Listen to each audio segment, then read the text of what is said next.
Well, welcome to Sleep In Cinema's coverage of the Sidewalk Film Festival 2025. My name is Gareth Jones. This is Craig Saravalo. We're part of Sleep In Cinema, which is here on Saturday mornings from 9 a.m. to 10 a.m. Central Standard Time, talking to wonderful guests. But this is part of our series for the film festival, where we have the opportunity to talk to amazing filmmakers. And today we are joined by Rick Minnich, all the way from Germany, in Berlin, correct? Yes, that's Oh my correct. goodness. Well, thank you so much for talking with us all the way from there. Amazing city to live in. Amazing. And one thing I just wanted to ask you real quick, we love your film, but I mean, what's it like to be a filmmaker or someone from America who's moved to Germany and work in that film industry, but also working with American? What's that been like for you? Um, Pretty interesting, I guess to say the least. So I moved to Berlin in 1990, right after I finished college, and the Berlin Wall had just come down, so it was a very exciting place to be. And I quickly fell in love with a nice East German girl and married her. And 35 years and 5 kids later, I'm still here. Oh, wow, man, the rest is truly history on that one. Yeah. And somewhere along the way, I went to film school here. So I went to what was the former East German State Film School.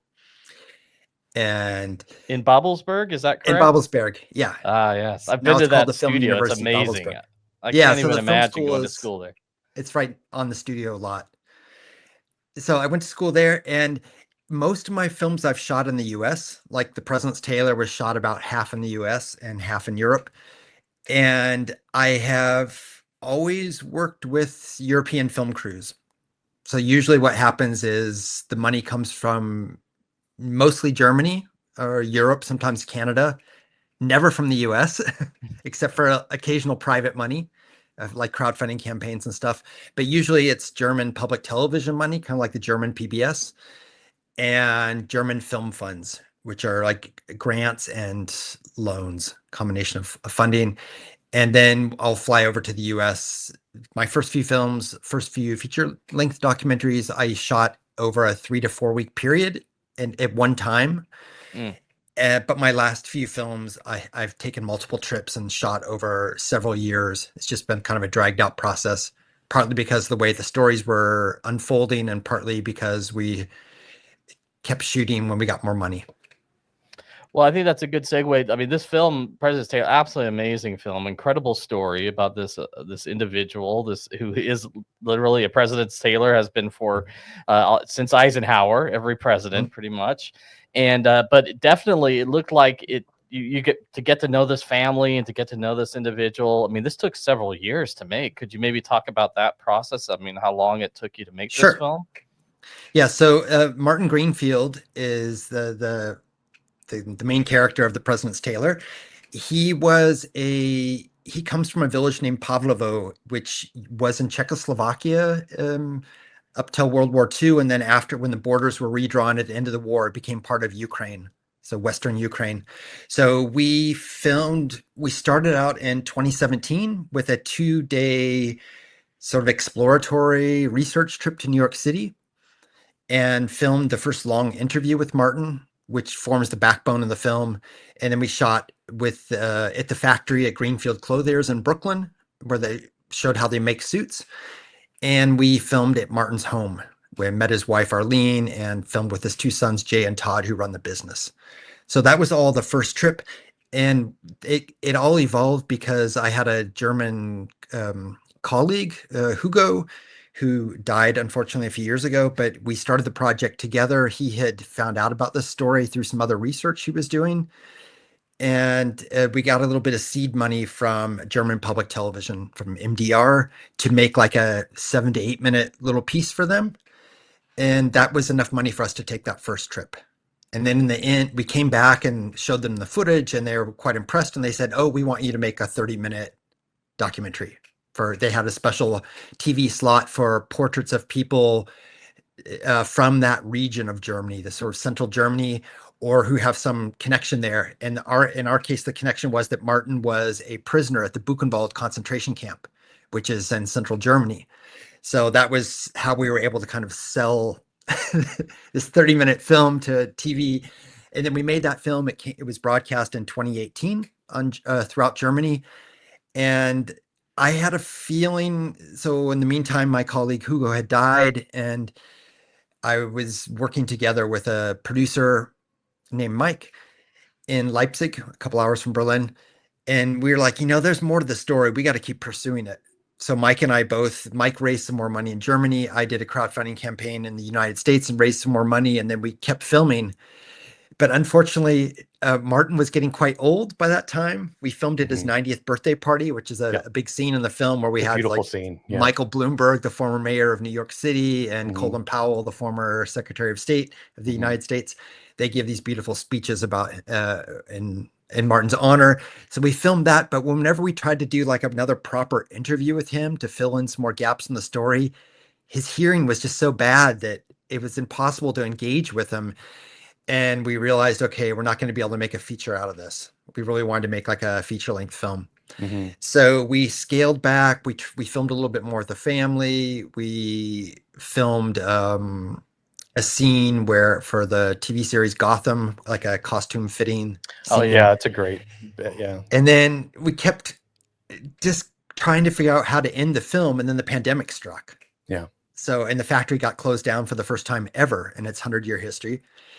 And that it led to an interesting situation because I was not able to go over there to try. Well, I could have, because I'm a U.S. citizen, I could have traveled to the U.S. theoretically, but I wasn't sure if I would be able to come back to my family in Germany because of the travel restrictions. So I had my cameraman, Tom. He's a German cameraman who lives in Brooklyn. And I had him and our sound guy go to the factory and film some because they were allowed, after being closed for, I think, about 2 months, they were allowed to reopen to make masks. Yeah. And I think a lot of people have probably forgotten by now, the first couple months of the pandemic, there was an enormous shortage of masks. Correct. Yeah. So they quickly pivoted and got special permission to reopen the factory to produce masks, but not just like any old masks. They had to be sort of stylish masks. Yeah, they're very beautiful. I was thinking, oh man, these are really. I hope people hung on to them. I hope you have I've got mine. Yeah, yeah, for sure. But it was really cool. Like the scene as we see in the film, their concept was they would, if you buy 6 masks, they would donate an additional 6 to frontline workers. So a lot of like local restaurants and organizations in the Brooklyn area were getting masks that way. They had such a shortage of masks. So I think it was it says in the film, I think it's $112 or something. You get 6 masks and then another 6 would be donated. And that they sold thousands and thousands. They were on local television in New York City and it went through the press, and that kind of really kept them alive. And it really paid off for Greenfield Clothers that they have continued. They manufacture only in the United States. They're really the only custom made menswear shop in New York City, I believe. It makes you want to go get a tailored suit after watching. Well, yeah, it's an interesting experience. I have one good suit, and they made me a suit. Oh, they did? Oh, that's Wow. amazing. That is so cool. I've worn it a few times for special occasions, but yeah, it fits perfectly. I was going to say, and then you have that lovely, at what point did you then get the footage of the 2 sons taking the journey to the Ukraine and visiting the family village and all of that? Was that then after the pandemic? No, that was before the pandemic. Oh, that was all before. So that was in 2018. So we started in 2017, and then in 2018, I knew we wanted to take this trip. Yeah, we wanted to film in these locations, and I thought, okay, we have to do it with one of the sons. Like the one son, Todd, he did it back in the 1990s, I think, with his dad. So I was trying to get Jay, his brother, to go, who's never been. So I was always trying to push him and push him and push him. Come, Jay, we got to take this trip. And the only way we could do it is that for every summer they close down the factory for 2 weeks. So everyone has a break. I love that. So he made a deal with his wife that he could take this trip. He could go for 1 week with us, and then he had to meet her on some Greek island for the other week. That's not a bad deal. You know what, though? I think that balance is so important because I can't imagine what it was like for them to. I mean, you see that on screen. I think you do a beautiful job of presenting that what could be, I mean, because the intergenerational trauma that they feel from their father, and then connecting to that. I mean, it's a beautiful scene, but I imagine there was some challenges with that for them. Oh, sure. Yeah, there were a lot of challenges. I mean, on a practical level, the biggest challenge is we had a lot of territory to cover in a short amount of time. I know. That's what I was found interesting is that you would give the If you look at a distances. map, we did a lot of driving. Yeah. But so we went to Pavlovo, his hometown in Ukraine. Then we went to Auschwitz, the first camp where the Greenfield family were deported to, and then to Buchenwald, the second camp, and then Weimar is near Buchenwald, a town where there's this story that takes place in the film. I don't want to give away too much. And then there was another place nearby where Martin was. It tells the story of what happened to Martin's father. Yeah, that's so that was all a lot of driving, a short amount of time. We did that the first week, and then Jay flew to Greece and had a week to kind of come down from the whole experience. Of course. And his his daughter and son came with him, so they flew back to New York, and Jay was on vacation with his wife. And one of the things that really stuck with me that Jay said later was that in his mind, up until he'd taken that trip, in his mind, like going to Auschwitz was always this horrible, the emaciated people and dead bodies and crematorium and all the suffering and stuff. But when you go there now, first of all, there aren't very many buildings left. It's like an open air museum. And when we were there by chance, because it took us so long to get there, we arrived kind of evening. It was a beautiful summer day, nice light, kind of the golden hour, a filmmaker's dream. And here we are filming in Auschwitz, and this is Birkenau, the famous part of Auschwitz where the trains arrived, and there's the long train tracks there. Right. So for me, it was very strange because it's like, wow, it actually looks really beautiful here. Yeah. And we're here. So maybe the contrast was good because it's the shot, we had no influence over it. It is beautifully shot, and that there is that weird juxtaposition of what the history of that is, and the beautiful story that's being told.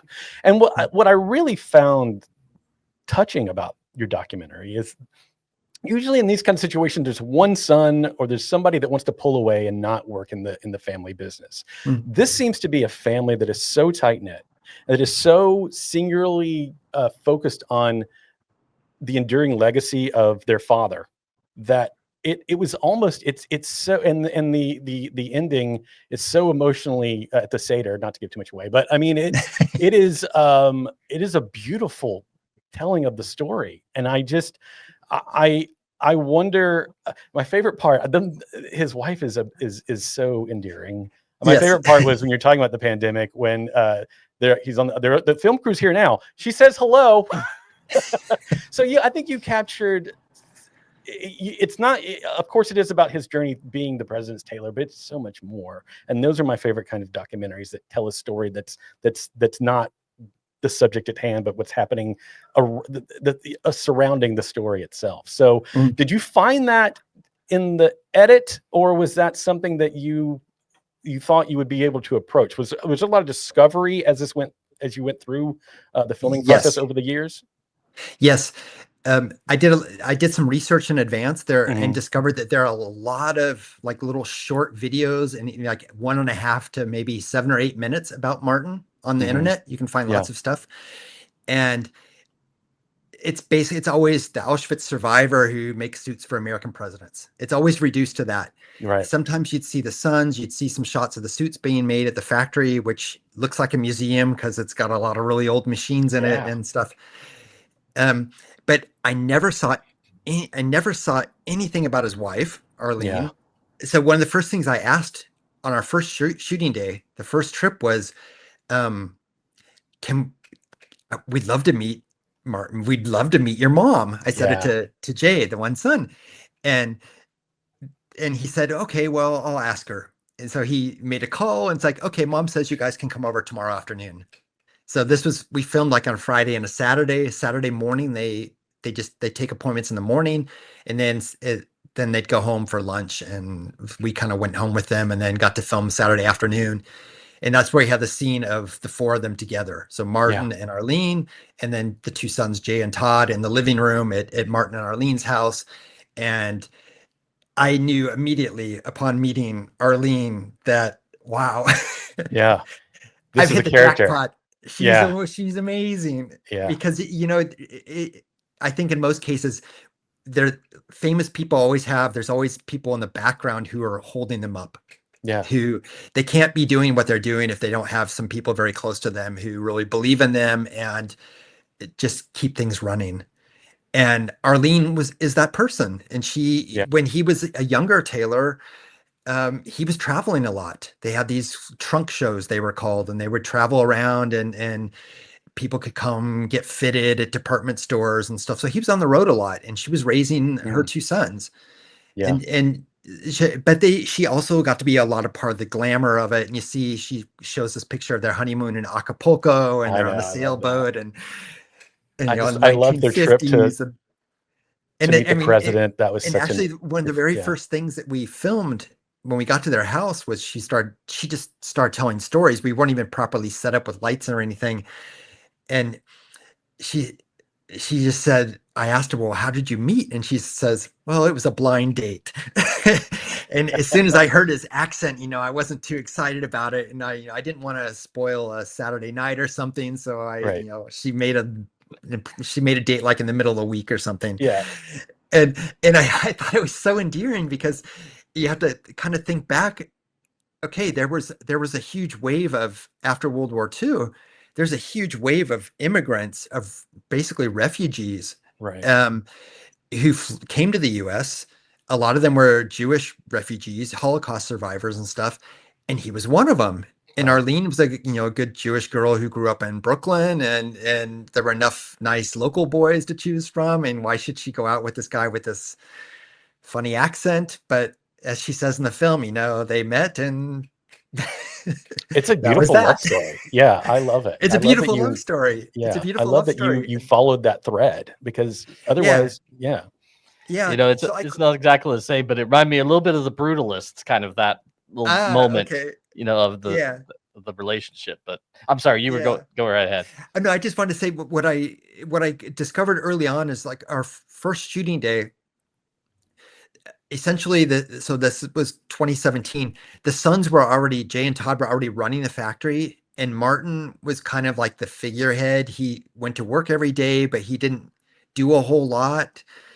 But people wanted to come in and meet him. He would basically talk to customers and hang out, and occasionally he would take some measurements or wander around the shop and just kind of make sure everyone's doing their job and stuff. But it gave me time to observe the whole family dynamics. And I got much more interested in this family story, because, like you were mentioning, family-run businesses, they're I don't know if they're dying out statistically, but there's a lot of really interesting things going on in family-run businesses, and this pressure of some kids who don't want to go into the family business, and the stress that they have to try to break free of all that. In the case of Jay and Todd, they had both started their careers. Jay wanted to be a dentist. Todd was working as a stage manager in the theater. Oh, interesting. But then when Martin bought the business from the previous owners, when they retired, he quickly brought his sons in. He's like, hey, you gotta join the business. And they did. And I don't think they regret it at all. I think that they sometimes it was kind of difficult for them working, being in the shadow of this very famous man. But since Martin died last year, and at 95, and he essentially retired, the pandemic pretty much forced him into retirement. So then they're kind of doing things the way they want to do it now. And the company's still doing well, and Jay's son David has joined now. So Oh, the yeah. third generation of Greenfields. He's in I the like one. that. He's in the He's film. not a quite little, ready yet. He's not quite ready yet. Yeah, I he's like not that quite scene. ready yet. But he went on the Europe trip as well. So we have him a little bit there, and we have the scene of Martin showing him around the factory and stuff. Yeah. And then the great scene of the Seder at the end. Yeah. Not Which to is give away beautiful. too much, but it's Yeah, probably I my know. favorite I'm sorry. scene in I the film. kind of, yeah, but it's such again, the arc of that family and that being such a crescendo is so beautiful. So well done. Thank So you. yeah, I was gonna say, make sure to catch it at the Sidewalk Film Festival. You can go to sidewalkfilm.com to find the schedule and find out the day that it's playing. It's a marvelous film. It's just under an hour, I believe, and so it's a nice time frame, that you can balance those things out. But it's absolutely beautiful. You capture, like Craig was saying, and you've talked about the world around this famous person. That he's much more. He contains multitudes, as the poem says. Right? He's not just a Tailor or an Auschwitz survivor. He is so much more, and you see that in his family. So you did a great job capturing that. Thank you. Thank you. I had a great team. I had a big shout out to Tom Bergman and Anna Misselwitz. They were the two camera people. Tom in New York and Anna did the Europe trip.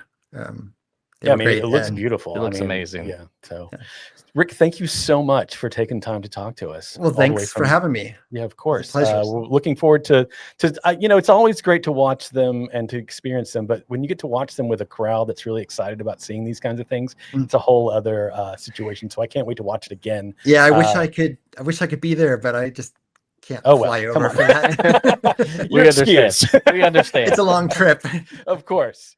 Well, hopefully maybe at some time in the future, you might have another film that shows up. Maybe you can show up in Birmingham, Alabama. We'll show you around. I hope so. I've never been to Alabama. It's one of the handful of states I haven't been to yet. So well, someday. Yes, hope so. Well, thanks again. Yes, well, thank you. And please, if you're watching this before the festival, go and watch it. And if you've watched it, hopefully this conversation has enriched your experience with it. So thanks for watching. All right. Yeah. And just one last thing. Of course. We have a website. It's just thepresidentstailor.com. And you can go there and watch the trailer and sign up for our mailing list. That's